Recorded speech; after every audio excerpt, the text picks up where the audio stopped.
Welcome to Heartful Conversations podcast. We are here to inspire you, to sparkle some joy and hope, maybe bring some smiles as well. Now slow down and enjoy. Dear friends, welcome to a new episode of Heartful Conversations podcast. My guest today is for me one of the most amazing human beings I have ever met. He's the embodiment of kindness and compassion, a dear friend, and a tireless promoter of goodness in the world. Nipun Mehta is the founder of Service Space, which is an international nonprofit organization and a global movement that touches millions of people through small acts of kindness. By his mid-20s, Nipun had quit his first and only job as a software engineer in Silicon Valley to become a full-time volunteer. He has stayed that way since then. A few years ago, Dalai Lama honored him as Unsung Hero of Compassion, and in 2015, President Obama appointed him on a council for addressing poverty and inequality in the country. We had the honor to have Nipun in Romania last year during our Compassion in Education Symposium, organized by Verita International School and Verita Foundation.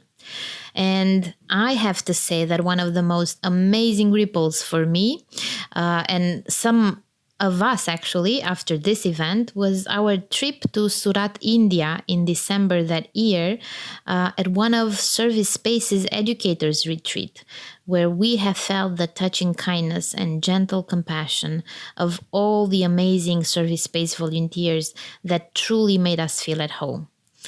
For me, it was one of the most meaningful experiences of my life so far, because I feel that while we can talk about kindness and empathy, we can even share amazing stories of great compassion, when you experience it yourself, it really opens your heart and plants a seed that will blossom over and over again.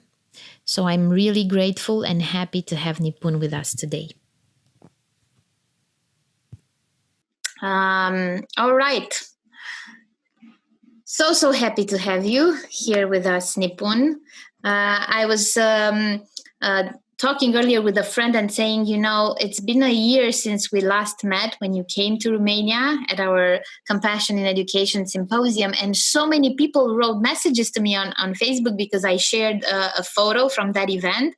And there were all these people who had participated in the symposium. It's like, oh, that was such an amazing event. I remember that. How is Nipun? What are they doing? Some of these people have been in touch with your work with Service Space, and they signed up to the newsletters and catching up with what you all are doing there. So I remember looking through the videos of those days, and while we are living these strange, let's say, times, and no one would have thought what would follow in a year, actually at the end of that event, I was just felt so empowered and so energized with, look at all these amazing things that happen and how these people connected during that event. And I am sure that humanity and we are all heading towards a lot more compassion. And I think that while I longed for a conversation with you, as so many of us did, I also felt that maybe now more than ever would be such an amazing time to open up some real questions and a real dialogue about what's going on in the world. And the theme that you came up with, responding with compassion, is so relevant, and it really touches my heart. But when I thought about how am I doing this in my day-to-day life, and how talking to other people, we came up with the conclusion that sometimes it just feels so hard to tap into that sense of being compassionate. And I would say that I don't have an answer. And I hope, talking to you today, we can come up with some ideas. But to begin with, why, if you resonate with this, what do you feel that sometimes it's so hard for people to tap into compassion and really act and be from that space of compassion? Yeah, well, first of all, Leela, it's great to see you. It's great to be reminded of my time in Romania. I can't believe it was just last year. It was such an incredible few days we had there. And then we had the occasion to bring some of you out to India as well. And that was beyond memorable. The whole thing, I think it just feels like kinship. Although we live in different parts of the planet, it feels like it feels like one heart. So thank you.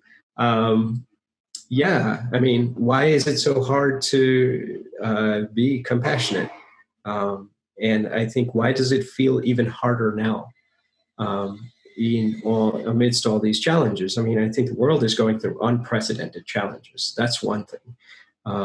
But as we sort of interface with these challenges, depending on our different contexts, I think so many things are happening inside of us.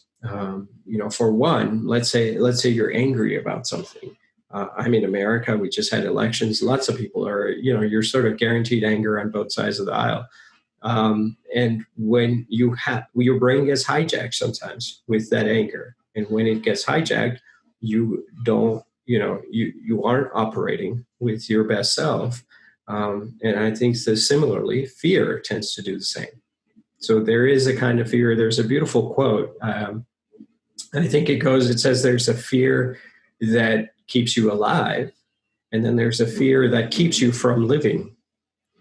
And if we can't distinguish between the two, then one of them, the fear that keeps you alive, is a useful kind of fear, and that helps. And that's a small percentage, but by and large, majority of the fears that we face, there's just fear that keeps you from living. And it keeps you from living by disconnecting you. And it is when we are disconnected with ourselves or parts of ourselves, then it's very hard to awaken that compassion. Even though we may intellectually feel like, look, I want to be a compassionate person. I want to build bridges and not barriers. Like, you may have those ideals, but you feel overwhelmed. And with all that stress inside the body, you aren't able to generate a mind that can carry out a compassionate action. So I think that's the times that we live in, and when you have, it's even compounded now, because when you have so many different sort of catastrophes, if you want to even call them that, it's like they're all compounding on each other.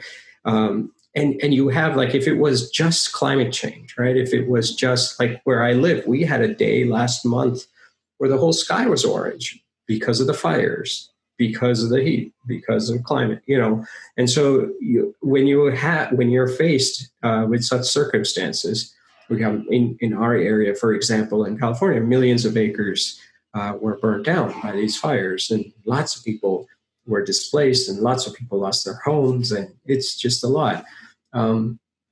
And you sort of immediately respond, like most of us, right after the pandemic, we sort of responded in this way of like, I need to do something. But that's, they call this surge capacity, right? Like, you have to do something. If your child was in trouble and you needed to even lift a car, who knows what you might do, because you go into this override mode.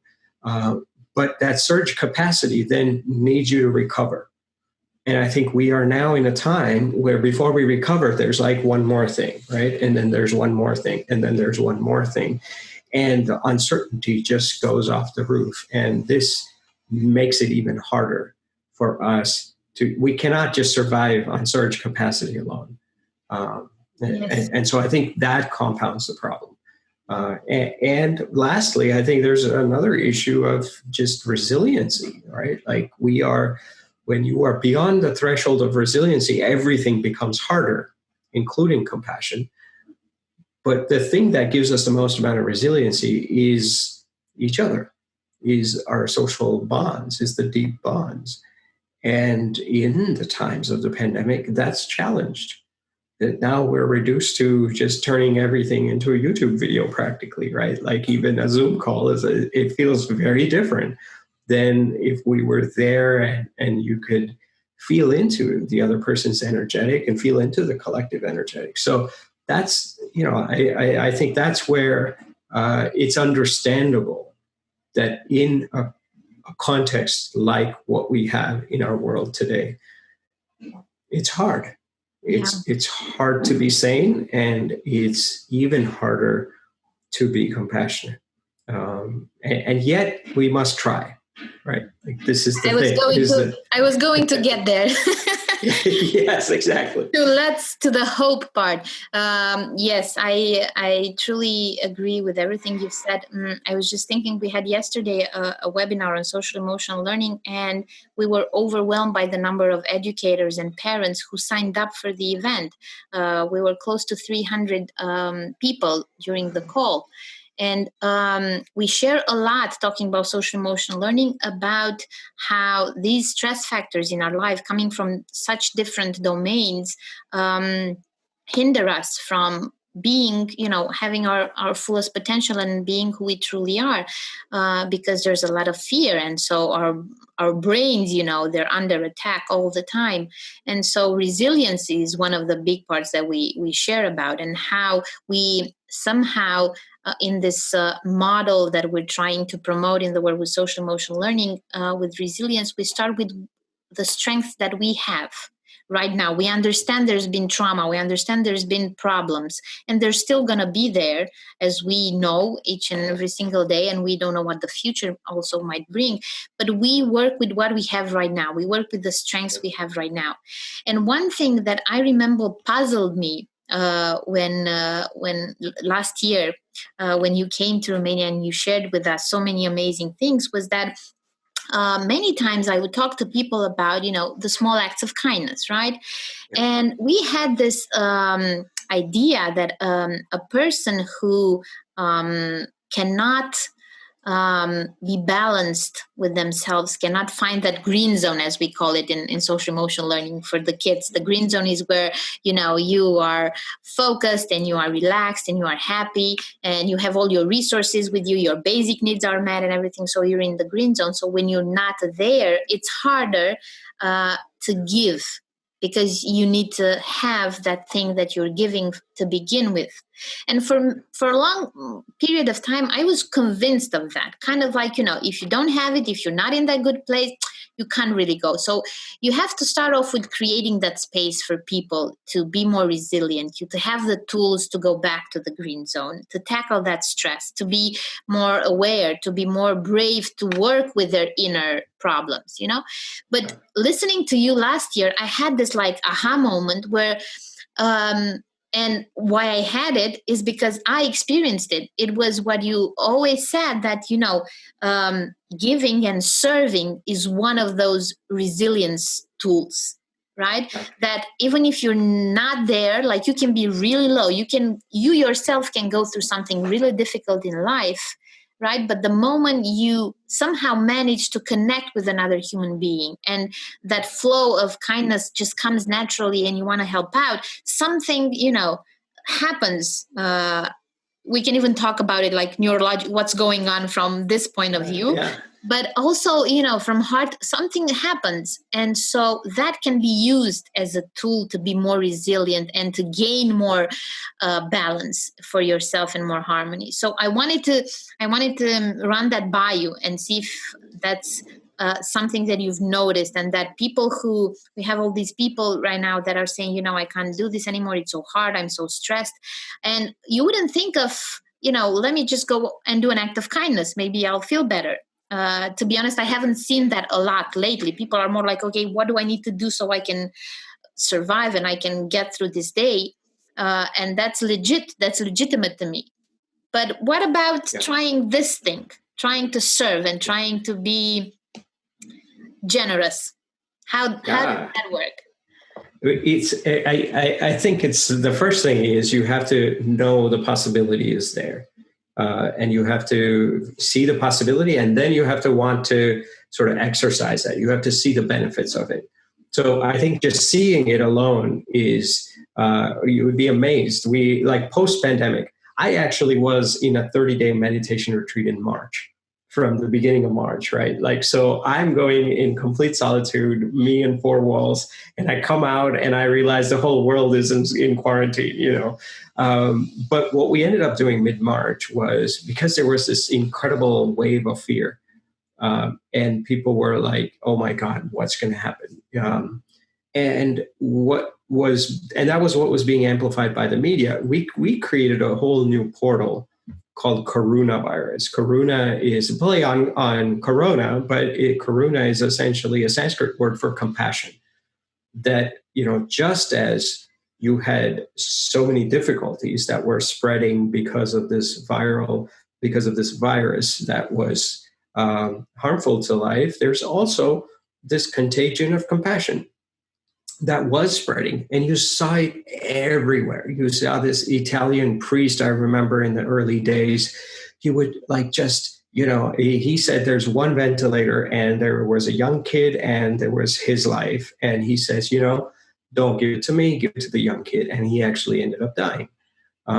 You had doctors that were saying, there was a story of these two Sikh doctors in New York. They were like, they don't they don't cut any of their hair their whole life. That's part of their religion. But they were both doctors. They were twin brothers, and they were very devout for Sikhs. And they said, you can't practice you can't go in and save lives using medicine because of your beard. And when you have that beard, it's more likely to catch the virus and pass it on. And so they were like, well, our faith teaches us service, and it teaches us and it tells us not to remove all our hair. What do you do? And so they actually shaved, and they shaved in the spirit of service, so they could volunteer and be on the front lines and potentially risk their lives. And you had little kids doing amazing things. Someone was setting up a joke stand. I remember seeing this photo of a joke stand in Canada, and this kid's like, everyone seems to be stressed out. Let me have a joke stand. There was another kid for whom it was her birthday, and everyone in the neighborhood decided to do a car rally. But as they did the car rally, what was really beautiful was that the kid responded. And, she's like standing there on the sidewalk, and everyone's going in the cars and honking and all this stuff. But her response was so beautiful. She says, I had such a beautiful birthday. I want to make sure all kids in our neighborhood have that birthday. And she organized all the car riders, and whenever it was somebody else's birthday, they would all get on and do unique things and come together as a community. And you saw this even in extreme quarantine, extreme lockdowns in many countries. You couldn't stop people from going in their balconies and singing songs. Singing, yeah. Right? Yeah. And what is it underneath the singing? It's saying, hey, I belong to you, you belong to me, we're in this together. And so you saw this incredible, and there were thousands of stories, and that we were just not amplifying in traditional media. And that's why we launched this portal called Coronavirus. So I think the first step is actually just seeing that it's possible. Even in the concentration camps, Viktor Frankl writes about how so many people were generous. Even under the most trying circumstances, even when you were facing your own death, people were sharing, people were giving, people were being kind, people were being compassionate. So we know it's possible. And then I think once we see that possibility, then we have to say, well, what can I do? Right? I want to do it. I know it's possible, and I want to do it. And A, how will it help me? And B, how can I do it? How will it help me? It'll calm my mind down. As soon as you go at the smallest act of kindness you do, and this is all science backed, right? As soon as you do a small act of kindness, your body, by the virtue of nature, releases all these chemicals, right?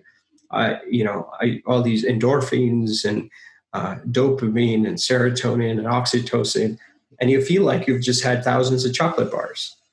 This is actually the neuroscience of giving. So we know that to be true. But at even a subtler level, even beyond feeling good, it actually calms your mind down, because you are moving in a small way from me to we.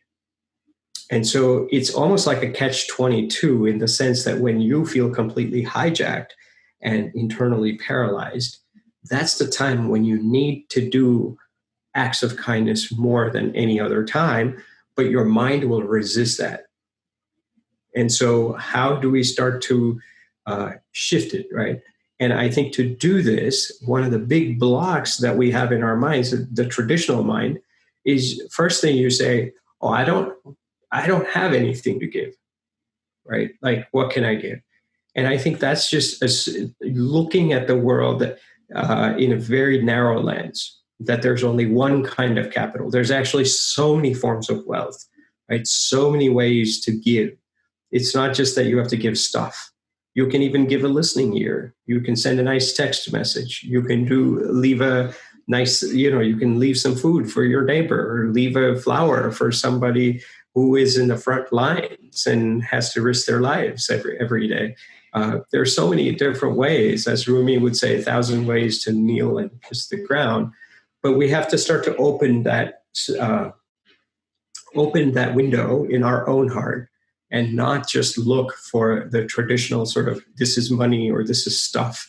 And I think that's one thing. And the second big hurdle is that, you say, like, I need to do something big because only big is meaningful.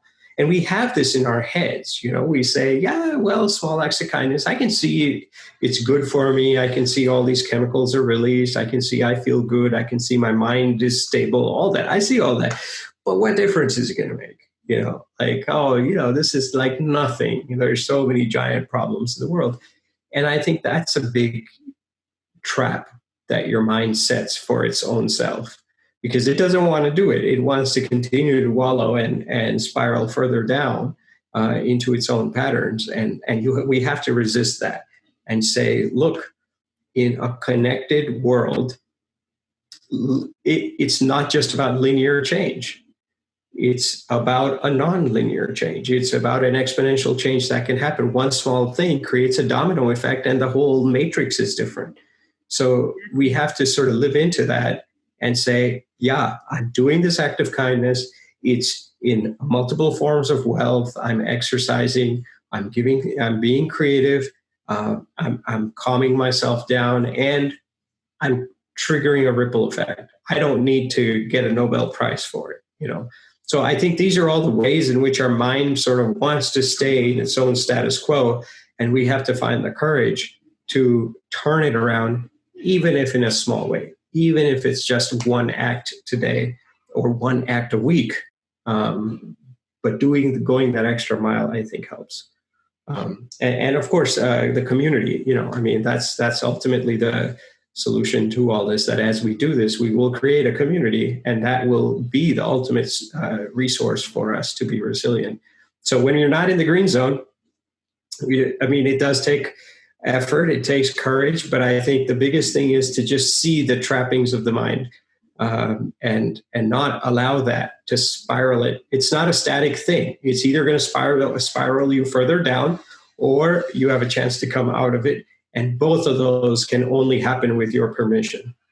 So how do we start to, move it in a different way? So, and not let it use its, it has to be money or stuff, or it has to be, big things. Like, I think just deconditioning ourselves from there helps. Yes, it's true.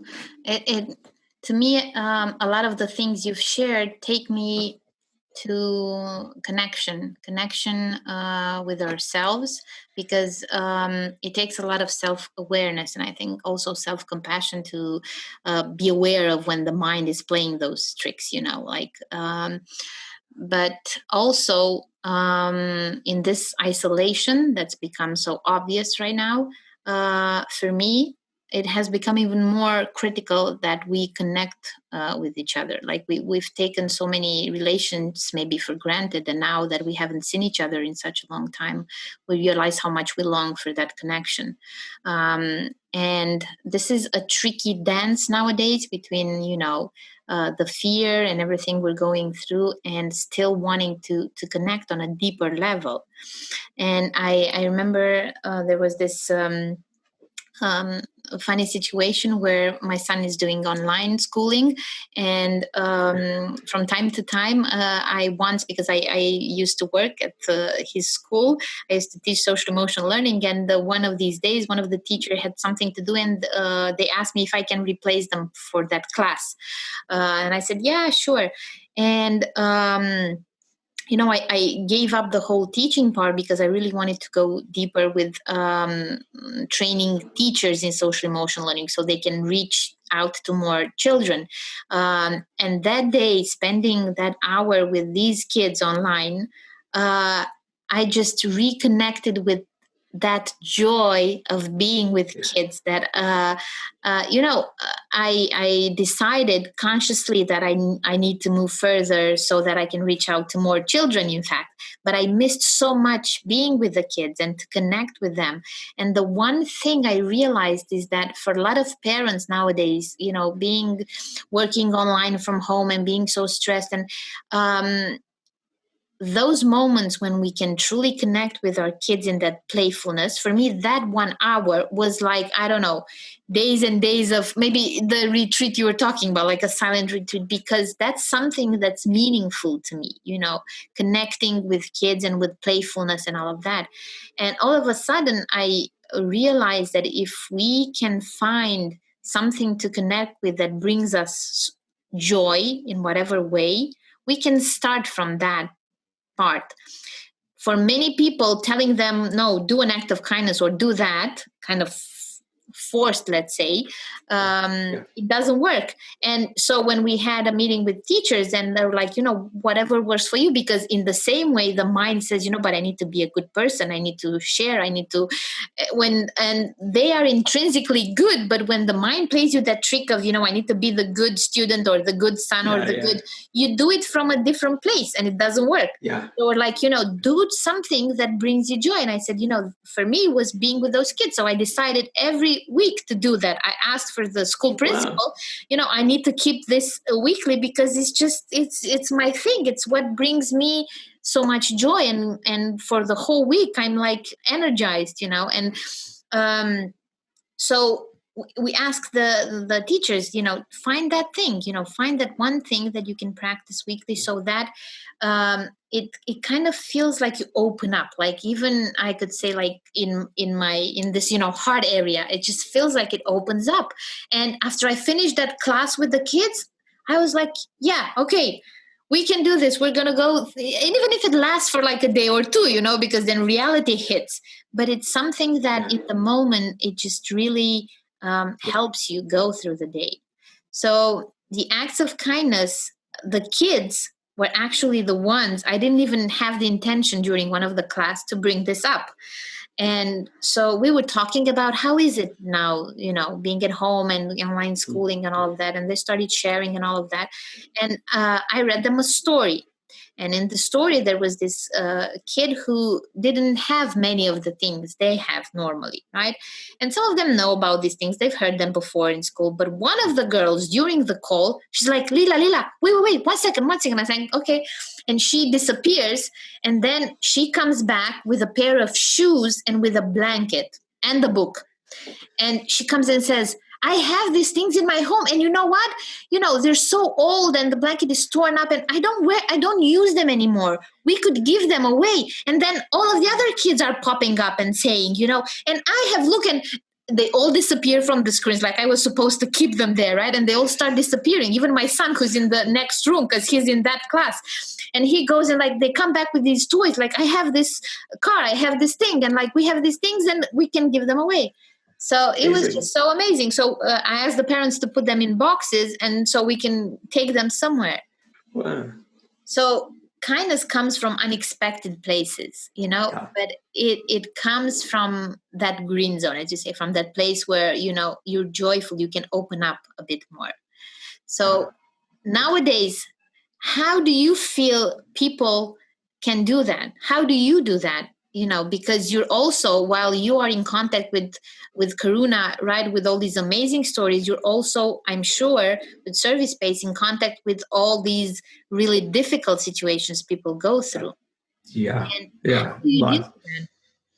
Yeah, no, I think to your point, that's a beautiful example, beautiful story.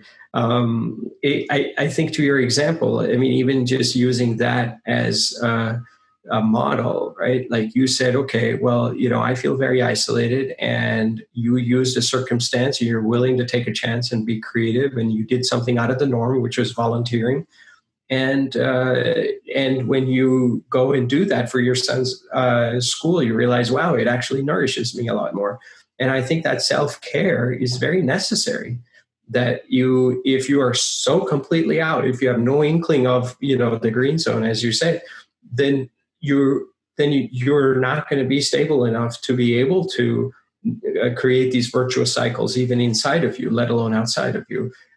So you definitely need to, do things that bring you joy, right? Do things that sort of replenish that part of you. So you have the capacity then even to access it in a little way, right? That zone inside you where you're centered, and you can multiply that over time through these small acts of service. So I think that's very critical. And I don't think we need to, I think one view is, oh my God, like we have these leadership pods that we've been doing. And I can talk about that a little later because it's been a beautiful exercise. But every day we give a little homework and people reflect on it. One of the themes is this edge between self-sacrifice and self-care. And if you do too much self-sacrifice without having a grounding of inside yourself, that connection to that zone, sufficient self-care, that refuel, sort of replenishing your cup of joy, then at best, your acts of kindness will come out of a sense of guilt. Right, that, oh, I have, these people don't have, I don't really feel like giving, or even if you're a teacher, that will translate into a kind of coercion, that I'm telling you, you should do an act of kindness, so you do it, and that's going to backfire, right? You want it to come from that natural space in them. And that natural space in them is not like some utopian thing. It's like you said in your story, even that child heard the story and they said, oh, boom, like I want to respond. So I think we have to have faith in that. And we have to practice that in ourselves. And I think as we do that, as we nourish ourselves, as we find that stable ground in ourselves, we can, like, self-sacrifice doesn't actually feel like sacrifice. Service is not just a sacrifice. It feels like a sacrifice when you're not centered, but when you are centered, it's actually a celebration of our common humanity. So you want to approach it with that. You want to be stable enough in yourself where you can then approach it not as, oh my God, I'm giving all this up, or making the other person feel indebted and saying, oh, I'm giving this to you, you should be feeling lucky, right? That's how we do most of philanthropy. Yes. And that's when you know that even if you are giving, it's a very low bandwidth way to give, right? It's coming out of sympathy or at best empathy. But compassion is a much deeper resource. And compassion comes from a place where it's you're not giving handouts, right? It's not like, oh my God, I'm giving this up. You're actually saying, hey, I get to be in this space in me. So thank you for the opportunity, because wow, I feel great and it helps you. And so it's more of a celebration. And so you do need to do things that give you joy, that strengthen you, that nourish you. So you can give not out of sympathy or empathy, but a genuine compassion. And for me, what are the things that help me?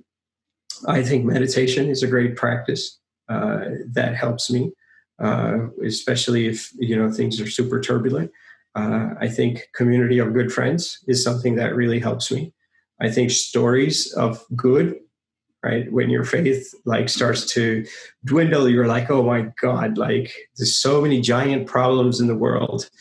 We're never going to solve this, and it's likely that, you can easily paint a picture that all these problems, and not only do we have suffering in the world, suffering is unequally spread. It's completely unfairly spread. So those who have the least are going to suffer the most. Again, with the problems that are created by those who have. And this is like a repeated pattern. So it can break your heart, especially if you have a sensitive heart like I do. And, you know, I'll just tear up like passing. There's so many homeless folks where I live, and I'm very used to them. You know, it's been 20 plus years that this is just our neighborhood. And I'm used to it. And yet at the same time, like, you know, I go past them and my heart breaks so many times. I cry even in the last week. So your heart can break, you know, and it should, I don't know, maybe it should. I don't know if it should or not, but mine breaks. And when it does, you know, you have to say, well, what is it that's going to nourish you? So it doesn't feel like, you know, acts of kindness is a sacrifice, but it feels like acts of kindness is a celebration of our oneness. And for me, like I said, meditation really helps, and knowing the possibilities, the creative possibilities in which you can reach out, and ultimately a community of kindred spirits. And it's not just a community of like my Facebook friends, right? I think this is a good, important point. Is like we tend to think of community as people we know. It's not just that. It's not just the quantity of the people we know, but the quality. Right? And the quality will be determined not by I frantically going and connecting with people and saying, oh, I'm your friend, you're my friend. Quality will be determined by the kind of consciousness you are bringing to the actions that you are doing. If you are doing an act of service, an act of kindness, if Leela says, I'm in Romania, I'm moved by the values of service space, I'm going to host a karma kitchen here, right? If Maria says, oh, I'm going to host an Awakin Circle, I'm going to translate some of the wisdom readings into Romanian, then the kind of bond that is created, even if we don't chat every single day, the kind of bond it creates is much deeper, because it's not a bond between the body of Leela and the body of Nipun and the body of Marius. It's not even the minds that are meeting. It's actually the hearts that are meeting. And the hearts that are meeting is a much deeper tie. So our deepest resilience is not just when our bodies come together or our minds start to meet, is actually when our hearts start to connect. And to do that, it's, again, the virtuous cycle of small acts of kindness. The more that we are in that space in us, the greater the likelihood of us connecting with people in that deep of a way. And that gives us great resiliency. For me, of all the different resources, even including meditation, I would say for the greatest resiliency comes from this community of noble friendships. And that's a dynamic thing. That's not like, oh, this is me, this is you, and we're now noble friends. Yeah. It's a fluid thing that if you are in that place where the smallest act of kindness is a celebration of our oneness, and I am in that place where the smallest act of kindness just makes me feel interconnected with the whole, we have this unspoken but very, very real bond. And that's what makes me resilient. That's what whenever I feel low or weak or, brokenhearted, I return to that and I say, how do I come back to that? And if that means go ahead and do a few things that bring you joy, so you're back in your zone, even momentarily, so that once I'm back in my zone, boom, I can do a couple of these things and I'm reconnected. I think that helps a lot. That's beautiful. That's beautiful. I think the one thing that would truly, I wouldn't say bring more meaning, but sort of spread it more and give more hope. It's one of the themes we're talking earlier today about hope, is the fact that, these are invisible ties many times, and they are so sacred and they are so intimate that sometimes it just, and I can say this for myself, especially after we came to India, to the retreat, and it was like, it's something that kind of leaves you speechless and leaves you in that place where you can't really put that in words. But on the other hand, looking at the world today, like you said earlier, the media and everything you see is about what's wrong, what's not working, what's even dramatic in so many ways.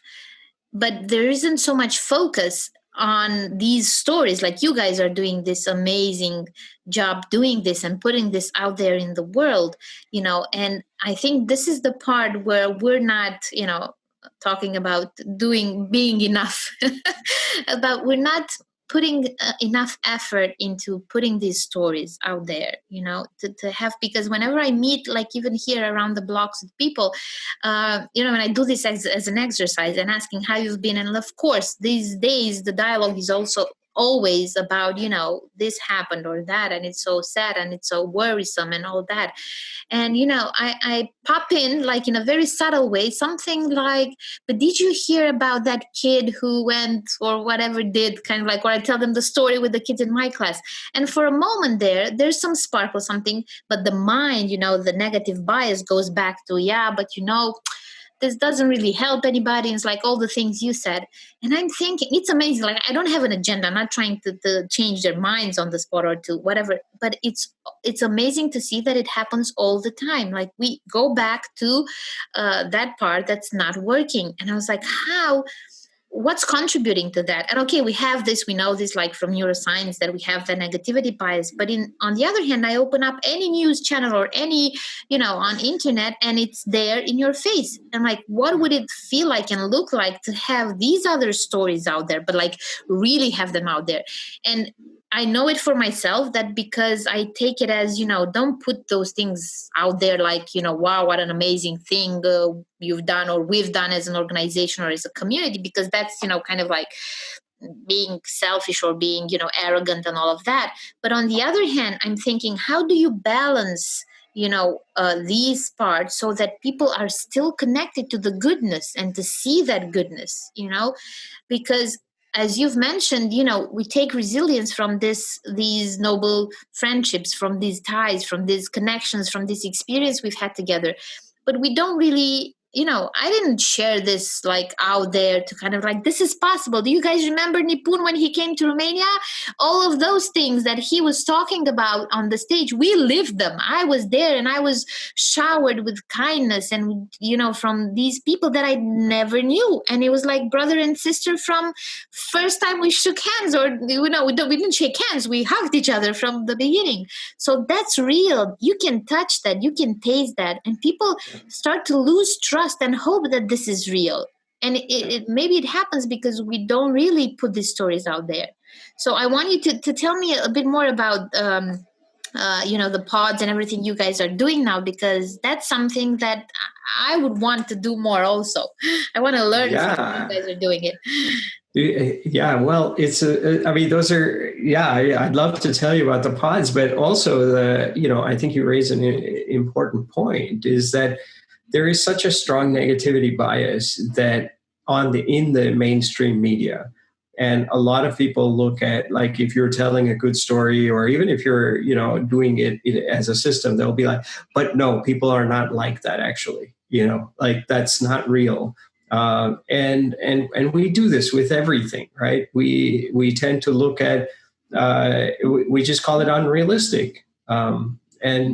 And at some point you're like, how do I reach the hearts of people that are convinced that, negativity is the way? And some people actually don't even believe that positivity is stronger than negativity. Or as Martin Luther King Jr. said, that the moral arc of the universe is long, but it bends towards justice, right? Or as the Buddha would go beyond even justice, he would say it bends towards great compassion.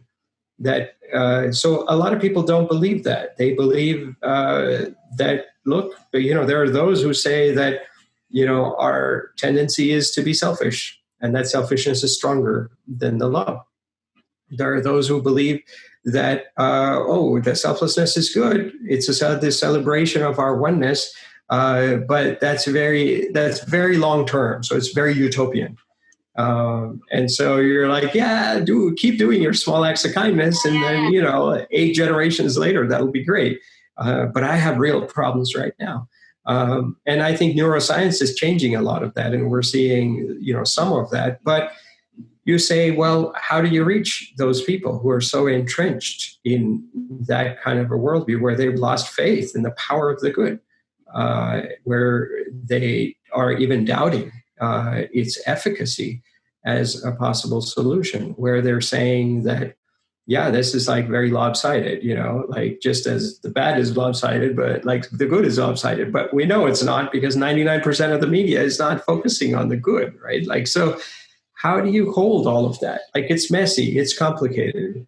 And when you encounter that kind of a complication, what do? What's your greatest resource of not just putting a barrier and say, you're just like that, right? Like creating a bridge. How do you build that bridge?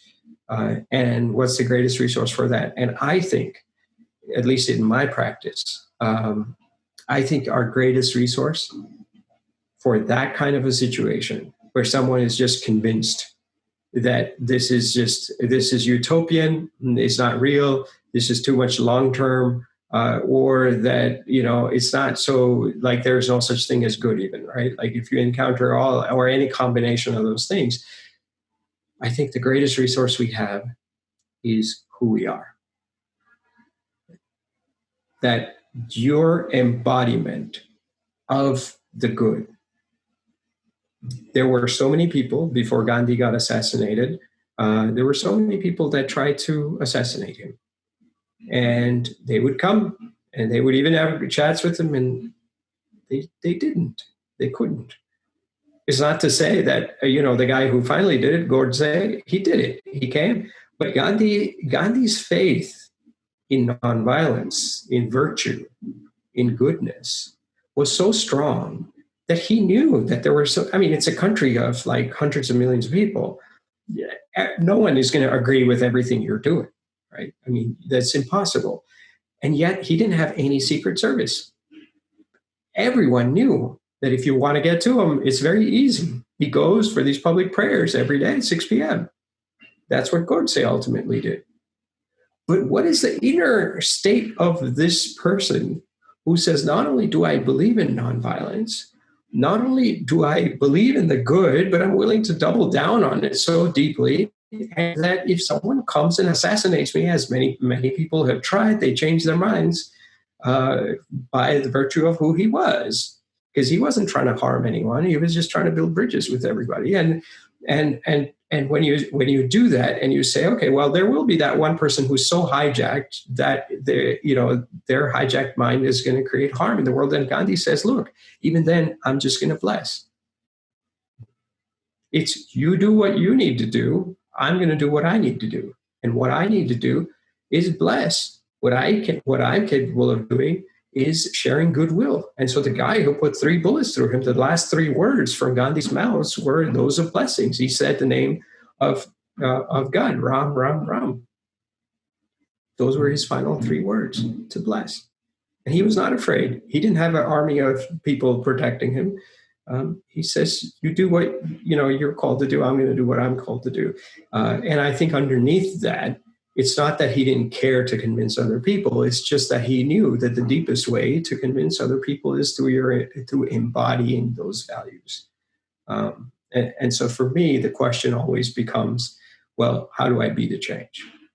In a very deep way. And it's a continual process, right? Maybe I was being the change to a certain degree yesterday. Can I go up a centimeter today?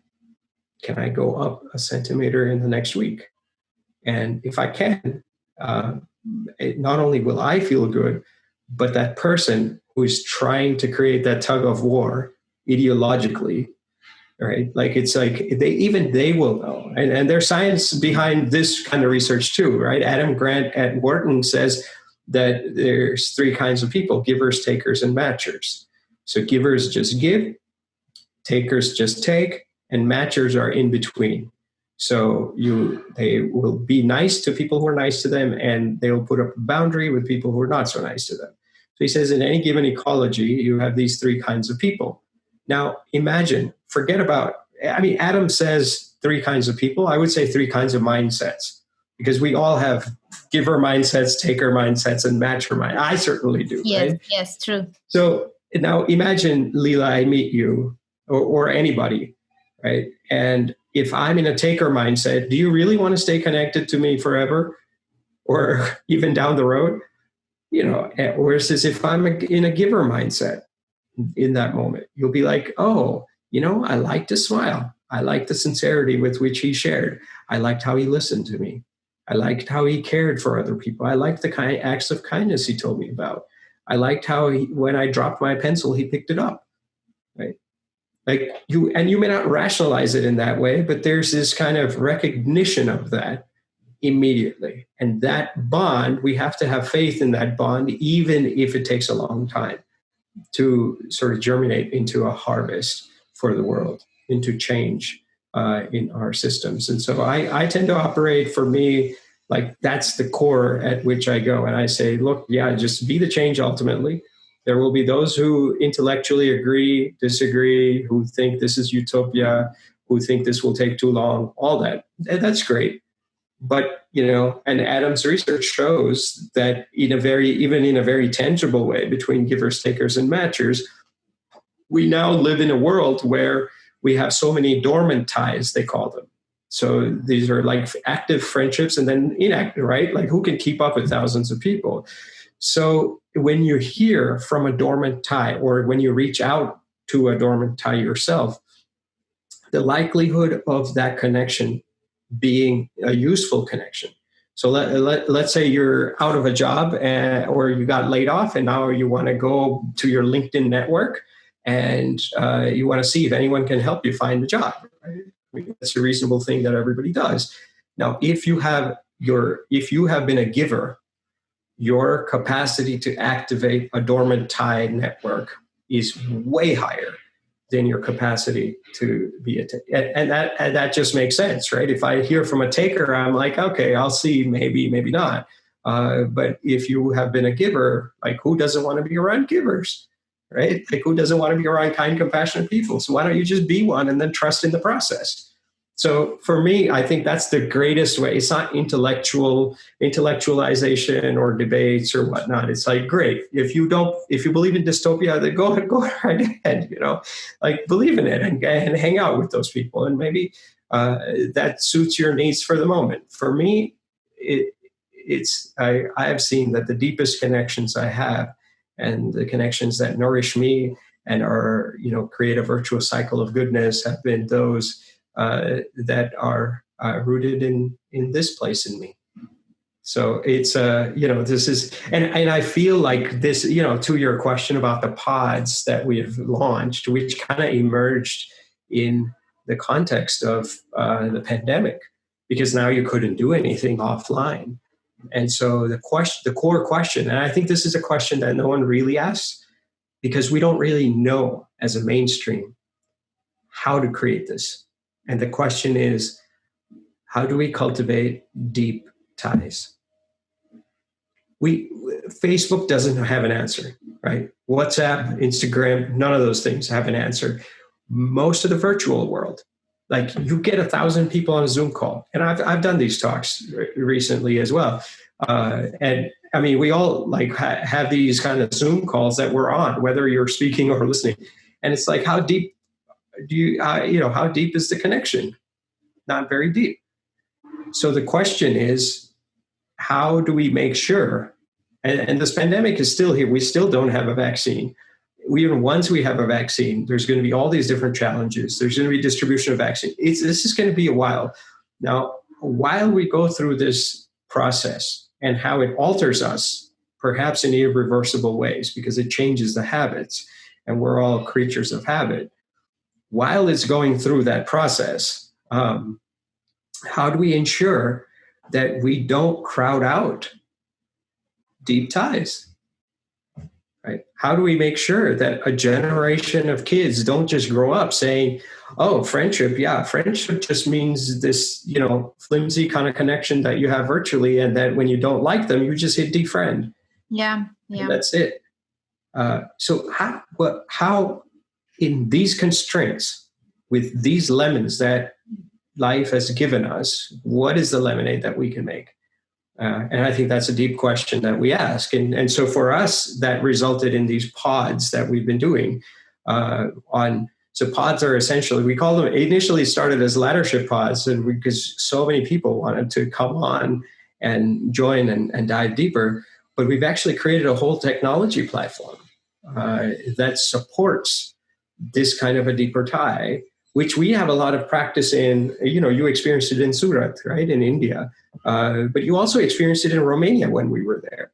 So how do you use these values? How do you lead with these values in a virtual context, like we're all stuck in now, to cultivate and circulate deeper ties?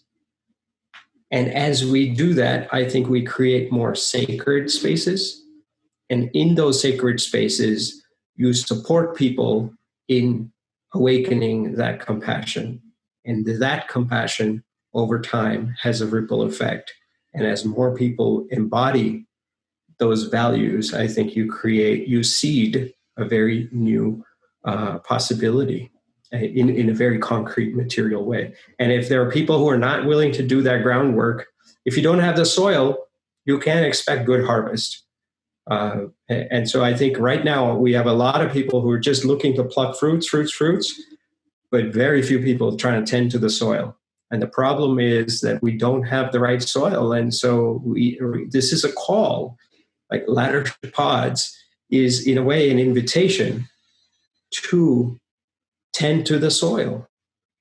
If you have put a lot of, GMO stuff in the ground, and this is actually real, right? Like you talk to organic farmers and they'll say for the soil to regenerate, it's going to take 6 years to get out of all the different, pesticides and all kinds of junk that you might have thrown into the soil. And so as you do that, you've got to have the staying power of 6 years. And we as a culture, as like in terms of financially driven systems, are just not afforded those 6 years. So they're stuck. So this is not a revolution that is going to come from them. This is not a possibility or an innovation that the mainstream financially driven systems are equipped to offer. And yet we need it. And so how are we as common everyday citizens, how can we band together and say, I care for deep ties. I care to be in that place in me where it's not just, self-maximizing, where it's about moving from me to we. It's about service, not as a sacrifice, but as a celebration of our humanity. How do we put all of that? How do we have architectures of this kind of deep connection? And these are questions that we unfortunately don't ask enough. We have been asking them in service space in the last few months, particularly. I mean, especially all through the pandemic, we were like, well, this is the lemonade we're going to make.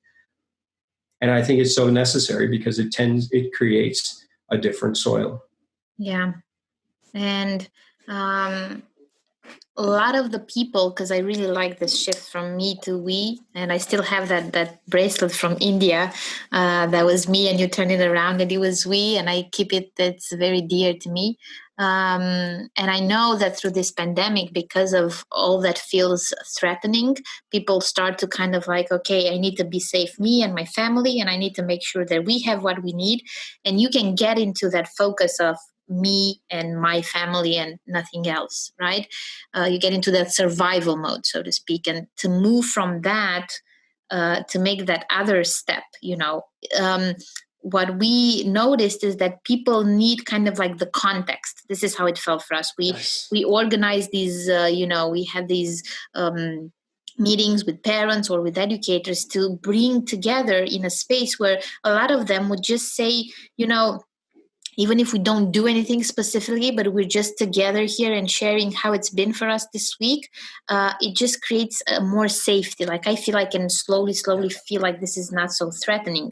And you know that when you're in that threatening mode, your vision is so narrow, your mental vision, you can't really focus on anything else, right?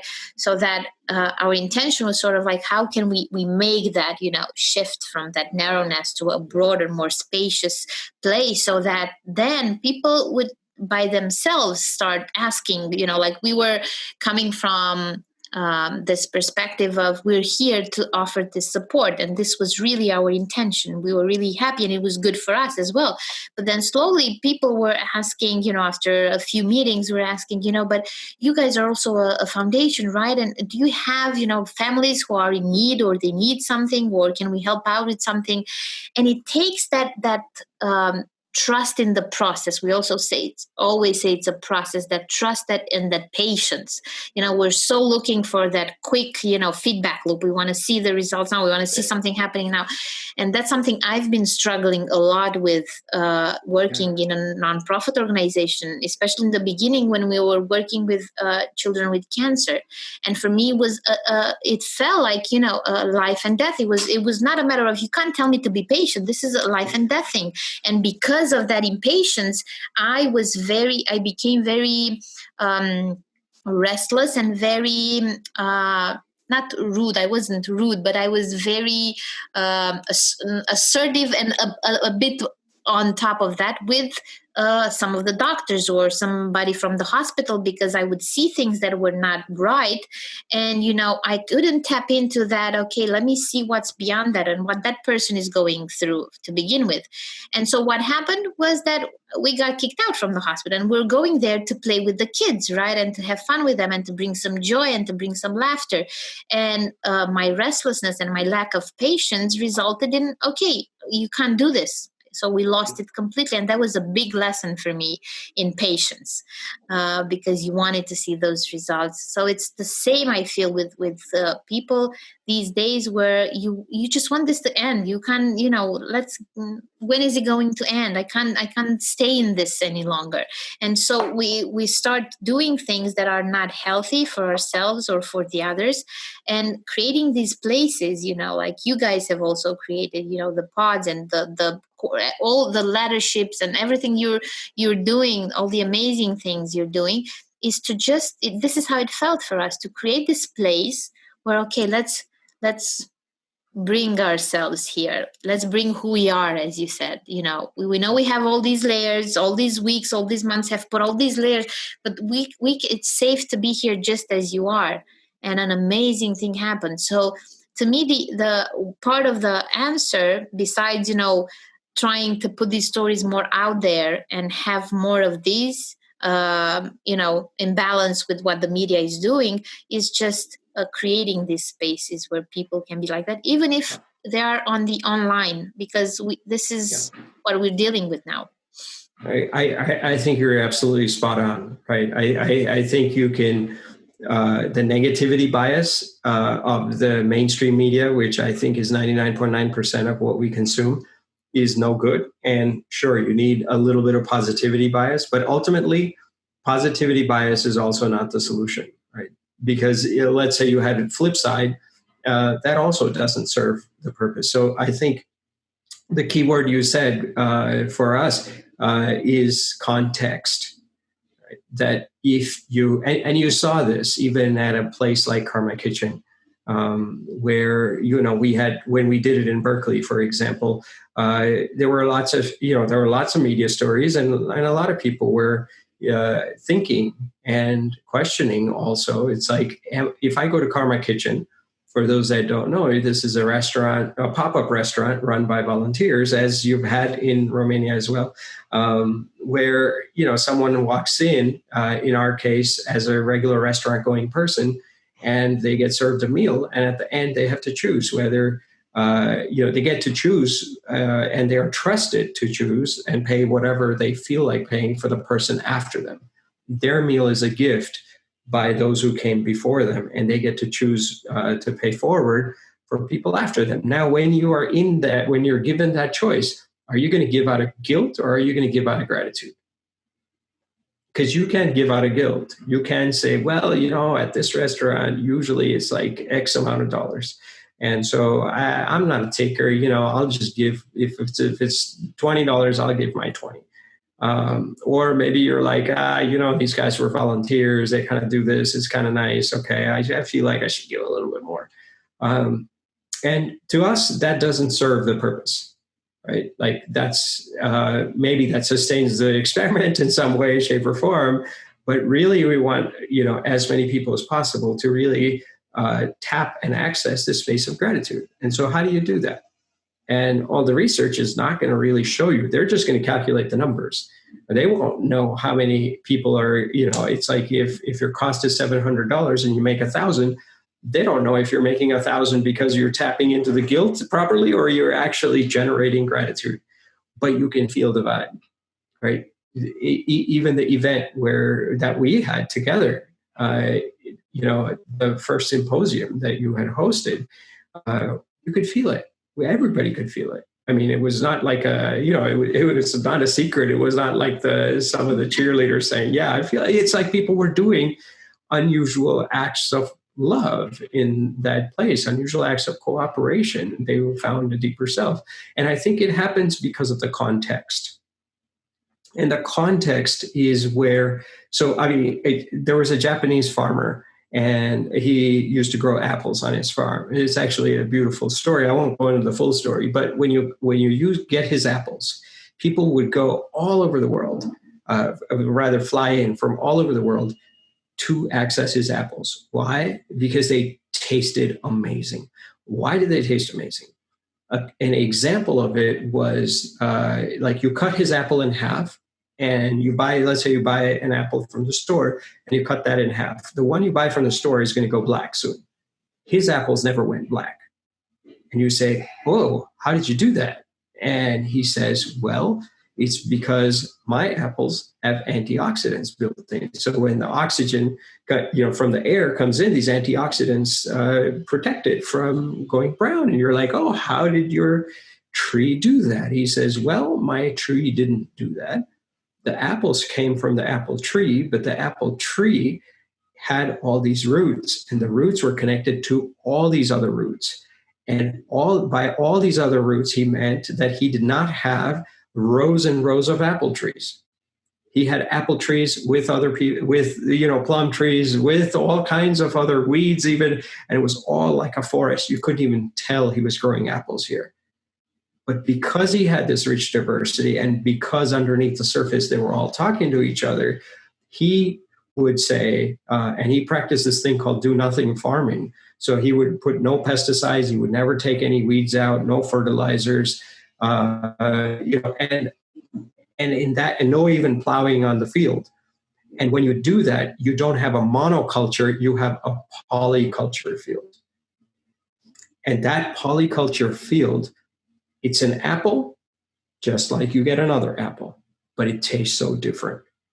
It's like money, just like you would get money at another restaurant or in a research table where you say, "Oh, how is this experiment working out?" But it's very different. And it's different because of its roots and because the roots are talking to each other. And so as we operate in the world, I think the invitation for us is to say, sure, we have hunger, we need the apples. But if you are creating architectures of this kind of deep relationships, you have to say, am I just stripping, am I destroying the soil for short-term harvest of these apples, which is what most of us do, right? Like we just want quick, because that's what's amplified, because that's what has a price tag. But if we can see from the branch tips to the roots and from even further in the interconnection of the roots, then you say, okay, how do I tend to the soil? How do I tend to the polyculture field? How do I tend to a different story of a polyculture field? Because when you would ask this farmer, what do you grow? He doesn't say apples. Because yes, he does grow apples, but it's not like thousands and thousands of rows of apples, right? That's an apple farm. Yeah. His is not an apple farm. His is a forest. So how do we even be? And that's a very different story. Because when you meet somebody at a party and they say, hey, what do you do? He can't say apple farmer. And that's all you have the patience to hear. And so all too often, if you go out and you're trying to seed all these things in the world, and people will gather, at a gathering or at a famous elevator pitch, what do you do? People used to ask me that all the time, and I would say, I volunteer. And they would say very seriously, so many times, they would say, no, really, what do you do? Yeah. And I'm like, no, I really volunteer, and of course it's the implication there is that, what do you do to get the money? And my statement was that what I do to get the money is not nearly as important as what I do to spread love. And so I'm saying, I want to talk about, I volunteer. Ask me about that. And they're saying, I just want to know where you make the money. And I said, to me, that's not, and this is all negotiated through that one sentence. What do you do? And I'm saying, I volunteer, right? So what I'm saying is that the context in a content heavy world where we're busy harvesting apples, we forget about the context. And so how do we start to build the context so the flavor of the content is different, is richer, is deeper, is more meaningful, and more likely to awaken virtue and compassion in us? And that's the question that I think every good teacher asks without actually even naming it. They're holding that possibility with every student. And I think as designers of a space, of a sacred space, we have to ask ourselves that question. And that question just got harder because of the pandemic, because everything is now virtual, which is biased towards content, right? It's not like the content is what I'm saying. Like, you can have a YouTube video of this, which would feel so different when we were all in Bucharest together and had this incredible space. And that's okay. I mean, it still has value. It's not that the apples are meaningless. Yes. But you also have to know you have to understand the premium of context. And then if circumstances force you to change, you have to say, okay, well, in a virtual context, in a virtual setting, how do we cultivate a deeper context? And these are the questions that we've been asking. This is what the whole pod technology, which we haven't yet released to the world because we're all using it ourselves. But it's been remarkable. Hundreds of people have gone through this, and I think it's just been very meaningful. And it's a continual work in progress. But the direction of that is, in a virtual scene, how do you build a context for deeper ties? So that we have resilience, and so that we have more compassion, and so that the flavor of our fruits, of our apples, is different. Yes. How do we move from that monoculture to that polyculture? That's a hard one for many people. Yeah. But in the same time, I know we've talked a bit about this before. I feel that we bring forth this really heavy themes, kind of like realizing how important the connection is, the context and everything. And I think that at one point when we will, I won't say go back to normal for sure, not, but some things will be different, let's say, and there will be more normality, because I keep that hope and I keep that positive note of what's going on right now. I think we will be much more aware of the value of these things that a lot of us, we felt it last year, that connection and that beauty during the event. But in the same time, none of us would have thought, you're not going to be able to do this for, how you would have planned for next year or the retreats or everything. And knowing this now, and because we put so much effort into creating these spaces and this context where we long for this connection, I think once we will be able again, to meet and to hug and to, it will not only come with the joy and the beauty of it, but with more emergence on, let's not lose this again. Let's put more effort into keeping this. Let's have these ties deeper and let's have them spread more, because we don't want to lose this again. Or if something comes, I want to make sure that, that community and those ties are there. And they're, this is how it feels for me. Like the moment I will be free to be able, I will run there to give you a big hug. That's right. And I think the pandemic has taught us this beautiful thing about interconnection. Each virus has an R naught value. R naught value is how quickly it spreads. So now we all understand that even if I am, even if I don't have any negative symptoms of COVID, but I could be a carrier, right? I could be an asymptomatic carrier. And so we fundamentally are now living in this deeply interconnected world. And it's really affecting our psyches in that way, because we know that it's not just about what I want to do and how I want to do it. It's also that decision affects everybody else.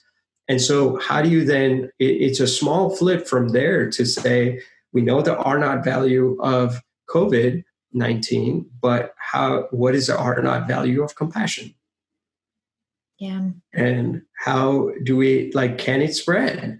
Right? If I'm being the change, is it actually creating an invisible contagion that even if I don't know about, is a very real thing that affects it? And if enough of us are bit with this compassion virus, what happens then? Wow. Yes, I vote for that. Talking about elections these days. Yeah.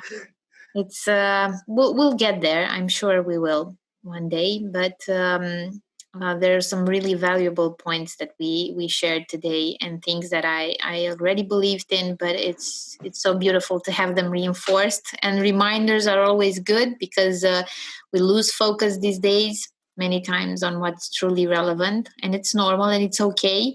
I saw also this, wave of a lot of guilt, as you mentioned, of people who, they're forcing it on themselves to be more, present, to be more helpful, to be more. And on underneath, like an iceberg, there's so much stress and so much self-criticism and all of these things, that we have there's this really fine line now where you can really look at those things. And I've experienced it myself with things that maybe for a long time I was trying to put them, I know you're there, but kind of I can go along with this for a bit more.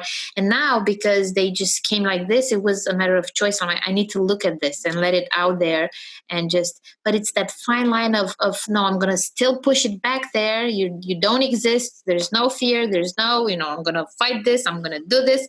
And that thing of, being vulnerable and saying, okay, this is hard. I need the help, or I need to talk to somebody, or, this thing that I've been carrying with me for a long time, I can't do it anymore now with all these other stressors coming towards me. And a lot of people have made that wise choice of, I need the help. I need to talk to somebody. And I think it can be a beautiful shift for a lot of people. And creating these contexts and being there for them. I see, because it's it can feel isolated, and it can be a lonely journey. And people need that kind of a support. And it's beautiful that it's there. So I trust humanity, and I trust that we can go through this and learn some lessons and have those deeper ties there. So Exactly. Couldn't have said it better myself. Indeed. I think we all can be the change in small ways, in multiple ways, in creative ways, and trigger a beautiful ripple effect, and create and unleash a contagion of compassion. And I think compassion has always been very viral. Compassion has always been very contagious. And a whole bunch of us around the world care for it, are living it, embody it. And even if it's not 100% of the time, even if it's just a moment of deep compassion, that's still beautiful. And I think all those moments start to add up, and those tiny drops create an ocean. So you're definitely part of it. You and the whole Verita ecosystem has been seeking that for so long, and I think it's a beautiful thing. I'm delighted to be a friend in your heart and a fellow cultivator of deep ties with you. So I look forward to more ripples of love. Thank you, Nipun. Thank you so much. And we stick to that promise we made when we came to the retreat, that the next retreat will be in Romania and we'll get you guys here. We just didn't know it might take a while, but still, I didn't forget that. That's right. That's right. Yeah. And the ultimate retreat is in our hearts. So, and I know that's happening through the internet, right? Not the internet, but the internet of our shared humanity. And so that's alive and well. So we can feel your love and we beam back. Lots of love back to you. Thank you, Nipun. Thank you so much. We'll be in touch.